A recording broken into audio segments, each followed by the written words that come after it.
Today marks a massive win for Cardano, Solana, Polygon, or Matic, Atom, BNB, and many other altcoins in the growing crypto space. Now, if you missed this, we saw the SEC alleging and suing Binance for operating as a unregistered securities broker, exchange, and dealer, in addition to listing all the assets that I just listed as securities. Now, with the upcoming political elections in the US, it's no surprise that we've seen the SEC change its stance and tune well ahead of the primaries.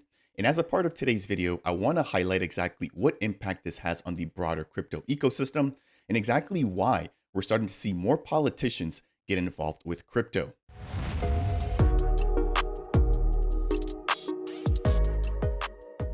What's up, Ada Nation? Welcome to Dapp Central, your home for everything blockchain and crypto. Breaking news here with the SEC walking back allegations of different crypto assets or different altcoins being alleged as securities. This obviously includes big names like Solana, Cardano, Polygon, BNB, and so many others. There's a huge list. I want to say it's about 69 or 68 total assets that were highlighted or deemed as securities in a lawsuit handed down to Binance, Coinbase, and Kraken about a year ago. Now, one thing that this shows me is that this entire game is totally rigged. We've seen so much hate against crypto. And then in a matter of 2 to 3 months, we've seen the political landscape shifting, but then all of the narratives and just sort of thoughts and actions around Bitcoin and crypto doing a complete 180. Now, before I jump into this video, if it's your first time stopping by, my name's Fareed. I aim to provide you guys all of the latest updates here within the blockchain and crypto space. If you want more content like this or just enjoy this, number one, please make sure to smash that thumbs up. Number two, consider subscribing. And then number three, feel free to share your opinion down below using that comment box down there. Now, we've just seen the launch of the Bitcoin spot ETF. That was early January. We just got the kickoff of the spot ETH ETF with the second or third day of inflows or outflows taking place here. And we're now also seeing the SEC changing their tune when it comes to crypto. Now, just to lay down the foundation here, if you somehow missed this, I did release some content about this about a year ago. This took place early June of 2023, where we saw the SEC filing a total of 13 charges against Binance and entities, or against Binance entities and their founder CZ for operating as an unregistered securities broker dealer, but then also alleging that some of the biggest altcoins were deemed to be securities. Now, today, they're walking all of that back. And I want to talk about the potential impact that this has, not only for Binance, but also for Coinbase and Kraken, which Coinbase is already in legal dealings with the SEC. And Kraken, I believe, should be dealing with the SEC very soon if they haven't already started some of their court proceedings. But this particular bombshell could change the entire landscape. So this was released not too long ago, earlier today, highlighting the fact that the SEC has officially started to walk back those allegations. So it states here the SEC backs down on claiming Sol, ADA, Matic, and other tokens are securities in their Binance lawsuit. The SEC has retracted its request for a court ruling to classify tokens such as Solana, Cardano, Polygon, and others as securities. I'll leave the link to this article down below as always if you want to dive deeper into this, but we're going to be talking about the SEC, the current political landscape in the US, a crazy turn of events here, and just a huge sentiment shift around Bitcoin, ETH, and altcoins. So the United States SEC is no longer asking the court to decide and deem the tokens named in its lawsuit against crypto exchange Binance as securities. Now, earlier I highlighted the fact that there's over 13 separate charges. So my next question is, how big of an impact is this? Because again, there's still a lot of other charges that the SEC may still continue to chase after, even though this one is officially being backed down on or taken back. Now, on July 30th, the SEC filed a response to the court's minute order on July 9th of 2024. And in that filing, the SEC wrote that it seeks to amend its complaint regarding the third-party crypto asset securities defined in its opposition to Binance's motion to dismiss. Now, here we've got the big bombshell. It's a huge wordy piece here, so definitely bear with me, but I'm going to try to simplify this as soon as I'm done reading it. The SEC has informed defendants, aka Binance, that it intends to seek to leave to amend its complaint, including with respect to the third-party crypto asset securities as defined in the SEC's omnibus opposition to defendants' motion to dismiss associated with docket number 172, obviating the need for the court to issue a ruling as to the sufficiency of the allegations as to those tokens at this time. Now, the parties have met and conferred and agreed to the following proposed schedule for briefing on a related motion to amend its initial allegations. So, a huge word salad there, but for lack of better terms, the SEC basically stating, hey, we no longer need the courts to weigh in on whether or not all of these different assets that we thought were securities are actually securities. Crazy, crazy, crazy. Who would have thought? Now, you might be wondering, why are we starting to see a full U-turn? And I want to talk about how politics is playing a role in that. Now, you could imagine that when this initial lawsuit had come out, there was just such a huge ripple effect, right? So obviously people were liquidated. Bitcoin's price crashed for a couple of days because, again, this was on the heels of Binance being sued, on Coinbase being sued, followed by Binance and CZ basically stepping down a couple of weeks later and also paying a fine of over $4 billion. Now, one of those companies that actually delisted assets as soon as this news came out was Robinhood. And they basically said, hey, if you hold any of these assets that the SEC is alleging to be a security, we're basically delisting them. If you don't get them off of our platform by X date or by X amount of time, we're basically going to close out your position and give you buying power in cash or in US dollars. So this was back on June 9th. And again, on the official Robinhood website, they made no mention of the SEC's allegations in their lawsuits. But of course, based on the timing, we as a community sort of read between the lines, right? So just thinking about the impact of this really, really sucks because I'm sure a lot of people exited positions, had positions closed out for them. But then now for the SEC to walk everything back, right, really sort of goes to show that like anything can happen in this crazy crypto space. Now, we're going to talk about politics here and the fact that a lot of this is because the Democrats are realizing that the election for the U.S. primaries, which is right around the corner in November, is at stake. So if you guys have not been keeping up with the entire political space, I mean, I'm not a political person. I try to minimize my interactions with politics, especially here on the channel, to as much as I can.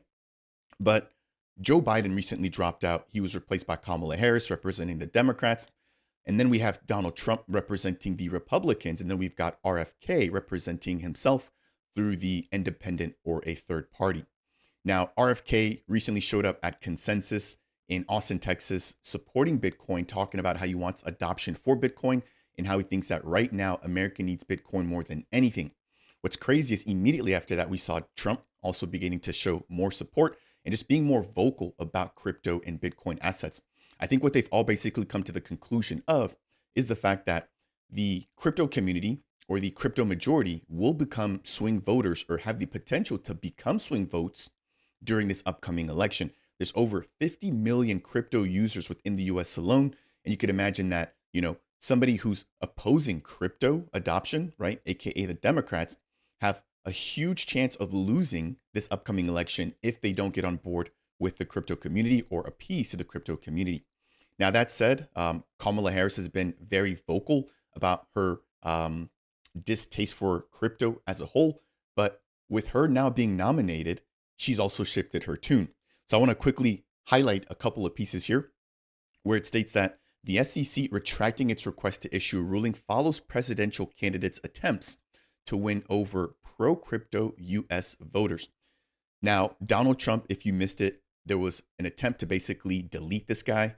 It failed, and it's only made him stronger. And since then, he's also talked about firing Gary Gensler, replacing the SEC with a lot of more pro-crypto community members as opposed to those that are currently there. Now, at the Bitcoin 2024 conference in Nashville, Trump said that he basically wants the US to become the crypto capital of the planet.